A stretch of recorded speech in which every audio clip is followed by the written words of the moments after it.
Aprendizagem oportuna, basicamente, é usar todas as oportunidades de ensino, aproveitar as janelas de oportunidades do seu filho para potencializar essa aprendizagem. Então, vamos falar sobre isso.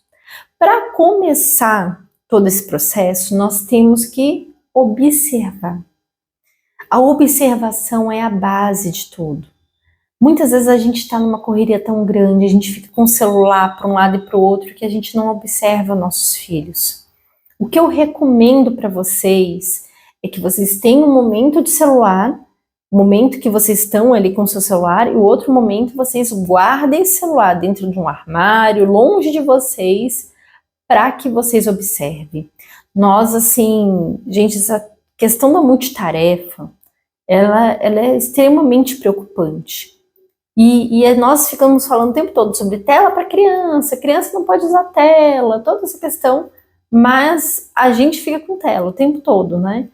E aí nós ficamos com aquela atenção dividida. Se você está com o seu celular, você não está presente com o seu filho.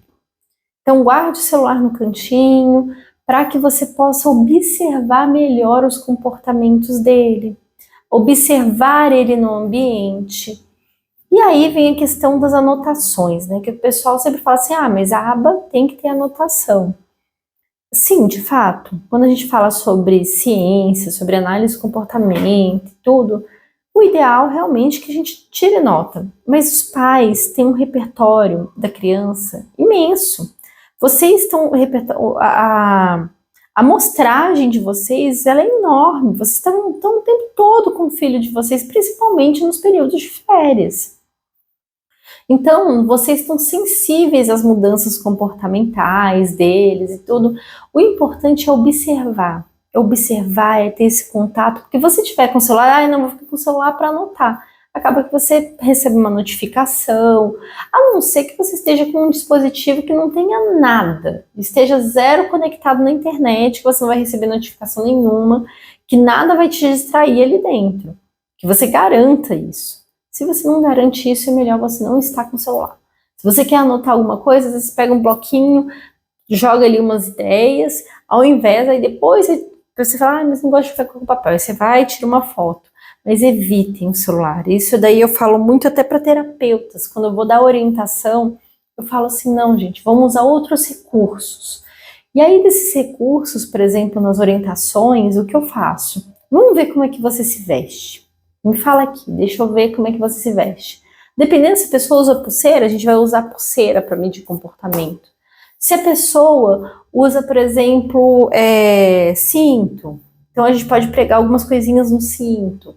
Então são os recursos que a gente pode usar do que você veste para medir algum comportamento, tipo comportamento em questão de desfraude, que desfraude muitas vezes a gente tem que estar medindo quantas vezes, quantas tentativas, então é importante.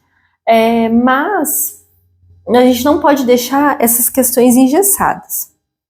Outra questão também que é importante, a gente respeitar limites, os limites da nossa criança. O que eu tô querendo falar aqui? Eu não tô falando sobre aquela educação permissiva, longe disso.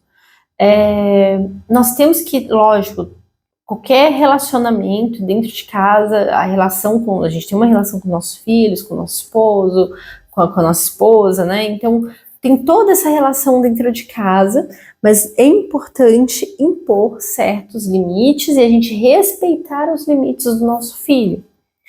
Por que eu falo isso? Tem momento que a gente quer ensinar, mas tem momento que não é hora de ensinar. Se seu filho está tendo uma crise, não é momento de ensinar, é o momento de lidar com a crise, que é uma forma também de ensino, né? Mas nós não vamos ficar impondo nesse momento. Por exemplo, ele tem uma necessidade de ter uma estereotipia vocal em algum momento, uma estereotipia motora. Você sabe que ele tem essa necessidade desse movimento. Se você identificou, se você observou. Então, saber diferenciar esses momentos, os momentos que ele precisa ter esse momento dele, e o momento que você vai ensinar, o momento que você vai trazer informação ali, é extremamente importante. E aí, entra numa questão que muitos pais chegam e falam para mim: eu não consigo me conectar com meu filho. Parece que assim, eu peço para ele, mas é a mesma coisa que nada. E nesse aspecto, muitos pais sofrem mesmo nessa questão. E existe técnicas de vínculo. Quando o Aquiles começou a fazer terapia, os terapeutas eles falavam que não conseguiam vincular com Aquiles. Eles falavam: nossa, é muito difícil ter uma relação com ele querer estar comigo.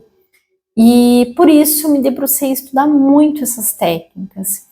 E aí eu fiz um compilado de algumas técnicas que facilita muito. O primeiro é o Pride. O Pride, ele é uma técnica que foi desenvolvida para pais.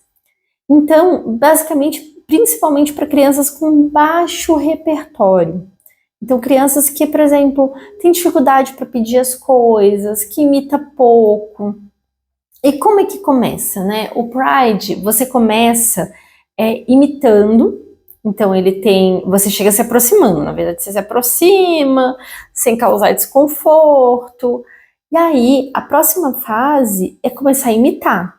Então, imitar também sem causar desconforto, tá bom, gente? Porque tem uma hora que imitar fica ruim. Mas qual é a questão? Vários estudos mostram que as pessoas elas tendem a imitar o outro e essa imitação causa uma aprovação. Então, por exemplo, se eu estou conversando com a pessoa e a pessoa mexe o cabelo e eu acabo que eu mexo o cabelo, esses pequenos comportamentos que nós vamos fazendo de parear o outro vai criando conexões, a pessoa vai se sentindo mais confortável com a gente com esses pequenos comportamentos, né? E não diferente a nossa criança. É como se fosse uma aprovação. A gente está imitando ela, fala: peraí, ele me aprova, ele gosta do que eu estou fazendo. Refletir sons. E aí a gente tem que ter muito cuidado para não causar desconforto. Então, se ele faz um i, o, a, tá fazendo ali uma ecolalia ou um vocal play, né? Tá fazendo sonzinhos. E aí você começa a imitar. Isso também pode causar essa conexão. Outra questão também, além da questão da imitação, né? Você descrever. Mas descrever sem dar demanda. Então você descreve o comportamento: nossa, que legal. Você vai descrevendo o que ela está fazendo. Nossa, você está abrindo o pote, você está fechando o pote. Então você vai fazendo essas descrições, né, do comportamento. Elogiar. Então, não elogiar a pessoa, falar assim: nossa, como você é linda. Não, você elogia o comportamento. Você elogia, você descreveu, então você está dando feedback e você elogia o comportamento, que a gente tem que ter muito cuidado nesse ponto. E aí, depois de todo esse processo, você inicia. Ou seja, esse iniciar é você ser meio para alguma coisa. Então, ela quer alguma coisa de uma estante, você é meio para ela. Ela tem que entender que você é importante. Toda essa estrutura do Pride, basicamente, você tem que se tornar importante para essa criança. Ela tem que achar que você é relevante, que isso daí é uma ótima dica para dar, por exemplo, para os parentes que não se conectam com seu filho. Então você vai explicando para ele se conectar. E aí nós vamos para continuidade disso, né? Que tem as técnicas do Hanley são muito baseadas para crianças, jovens, adultos que têm problemas de comportamento disruptivo, baixo engajamento em atividade. Então você fala assim: nossa, meu filho é aquele que não quer terminar o dever de casa. Esses procedimentos são importantes. Meu filho tem muito disruptivo, se machuca, tudo também é importante. Qual é a primeira fase do Hanley? A primeira fase é ele se sentir confortável no ambiente. Antes de dar demanda, ele deixa a pessoa livre com as coisas que ele gosta. Então traz os reforçadores e tudo. Só que a questão é que nós, pais, E na nossa casa, nosso filho já está confortável, ele gosta do ambiente. Então, normalmente não é uma fase que é tão importante assim pra gente. É uma fase que ela é bem importante para terapeutas, essa primeira. Que a gente está levando o nosso filho num ambiente totalmente diferente. E isso vai ser muito importante, sabe quando? Volta às aulas. Então, lá pro final do mês, quando a gente começar a falar sobre volta às aulas, ele é extremamente importante, né? No final dessa jornada, ele vai ser extremamente importante. E aí, a próxima fase é o quê? Você tirar do ambiente reforçador por um breve momento e volta. A intenção é que ele tem que começar a entender que tá tudo bem, que ele vai voltar para esse ambiente, mas ele precisa ficar um tempinho. Então, vai trabalhando a resiliência de estar ali longe desse ambiente reforçador. Ok, nós passamos pela resiliência, aí o que nós vamos levar para o ambiente onde a gente vai dar uma demanda. Então, seu filho tá lá brincando, sei lá, não, tem que guardar as roupas, tem que arrumar. Então, leva para o lugar que tem demanda e já redireciona para o lugar onde ele estava brincando. Então, tem que ser uma tarefa muito bem desenhada, né? Do tipo, no meio da tarefa você vai, não, agora você vai fazer isso. Não, agora você vai fazer, não, ele vai fazer uma coisa pontual. Porque esse procedimento é pensado em pessoas que têm comportamentos disruptivos, comportamentos mais severos. Aí a próxima fase é dar uma demanda, mas uma demanda muito simples, uma tentativa, uma coisa muito rápida. Então você dá uma tentativa para poder. No primeiro a gente simplesmente direciona no local, e agora a gente dá uma tentativa. E aí qual é o prosseguimento? A próxima fase dessa é a gente dar mais tentativas da mesma coisa. Então ele tem que prosseguir nessa atividade durante um tempo, ou o número de tentativas, então vai ficando cada vez maior. Mas a vida não é uma coisa só. A vida é justamente essa série, você tem que fazer isso, depois você faz aquilo. Então é uma lista de coisas. Então a próxima etapa não é só fazer uma atividade, é fazer uma e depois faz uma outra atividade e depois volta para o ambiente reforçador. Então a gente vai aumentando essa cadeia de atividades, mas sempre redirecionando para o ambiente reforçador. E aí, por fim, né, depois que você fez toda essa questão, nós vamos removendo também essa questão do reforçador, porque a vida, ela não é esse mar de rosa, né, que a gente vai recebendo benefícios. Então, uma hora a gente recebe, outra hora não. Então, a gente vai fazendo essas modificações. Entendido, gente, essa é uma fase, entender essa parte de conexão.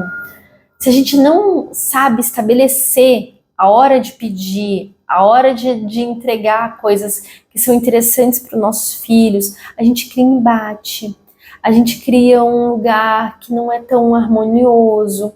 Então, essas estratégias, elas ajudam muito a reduzir disruptivos, entender essas fases, em que estágio nosso filho está. Então, assim, a gente quer já exigir muitas coisas, sendo que a gente não se conectou com ele. E muitas vezes, assim, eu quero que vocês tirem essa culpa. Vocês trabalham, vocês têm muitas demandas. Ou você tem outros filhos, tem as demandas da casa. Exige muito da gente, muito. E aí, às vezes, a gente já vai exigindo muito dos nossos filhos também. Exigindo coisas que estão além do que eles conseguem fazer. Então, esse é o nosso trabalho aqui em relação à aprendizagem oportuna. Então, a aprendizagem oportuna é observar, é ter paciência. Nós precisamos, mas para isso a gente também tem que se cuidar nesse processo, é exigir menos da gente. O mundo já exige demais da gente, muito. Então, assim, primeira coisa, exigir menos da gente, para a gente saber o quanto que a gente pode exigir dos nossos filhos também. Feita essa observação, saber os limites, a hora de pedir e a hora que não devemos pedir. E a terceira fase é se conectar. É saber como se você vai se conectar para o seu filho, o momento adequado, a técnica adequada.